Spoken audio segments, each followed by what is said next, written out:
ये इबरत की जा है, এটা দেখে শিক্ষা অর্জনের জায়গা, এটা আমলের জায়গা, তামাশাগার नहीं है, এটা নাট্যমঞ্চ না। নাট্যমঞ্চ উঠলে আর মঞ্চ থেকে নেমে চলে গেলে জবাবদেহি তোমাকে করতে হবে না এমন মনে করো না। দুনিয়ায় এসেছো আল্লাহ সুবহানাহু ওয়া তাআলার আদালতে একদিন তোমাকে ফিরে যে দুনিয়ার বুকে যদি এক গ্লাস পানি পান করেছো, আল্লাহ রাব্বুল আলামিন যদি হিসাব না করেন তাহলে পরে এই এক গ্লাস পানির যতক্ষণ আমরা হিসাব দিতে পারবো না, চুল সমপরিমাণ আমাদের পা আল্লাহর আদালত থেকে এদিক ওদিক হিলতে পারবে না। জোরে করতে কি রে?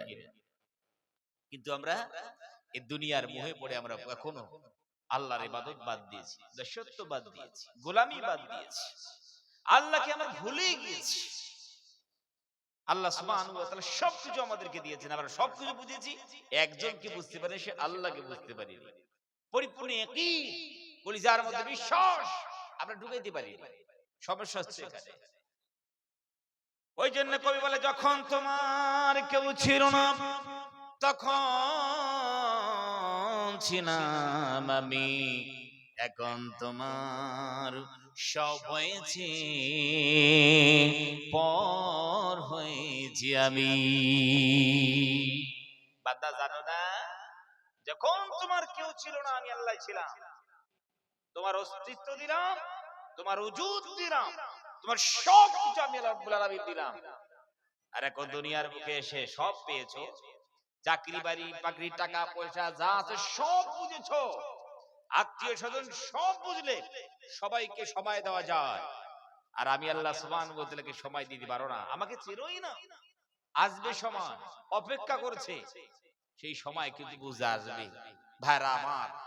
ওই জন্য এই দুনিয়ার মোহে পড়ে ছুটলে হবে না, আল্লাহ রাব্বুল আলামিনের আদালতে আমাদেরকে হাজিরি দিতে হবে, এই কথা মনে রাখতে হবে।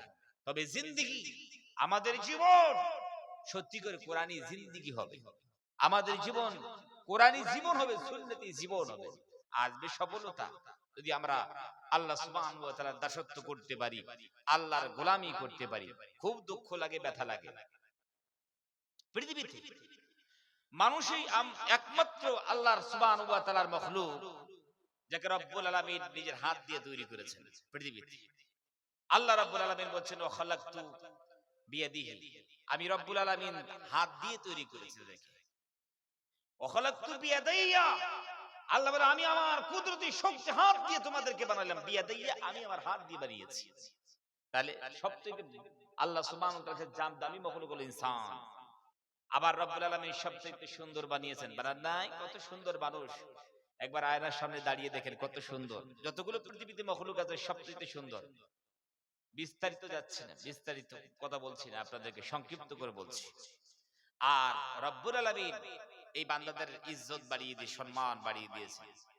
ওয়ালাকাদ কাররামনা বানি আদম, আমি ইবনে আদমকে, আদম সন্তানের ইজ্জত বাড়িয়েছি, সম্মান বাড়িয়ে দিয়েছি।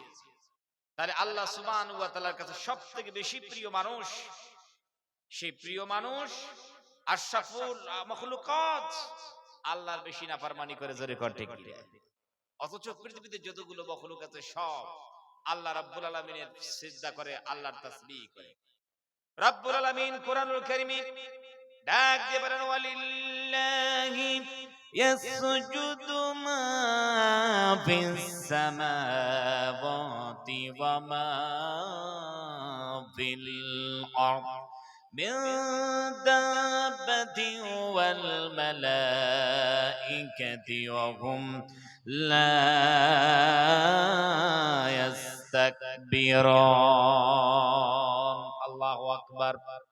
আল্লাহ বলতেছেন আকাশে ও বাতাসে, নদ নদীতে, বন জঙ্গলে যতগুলো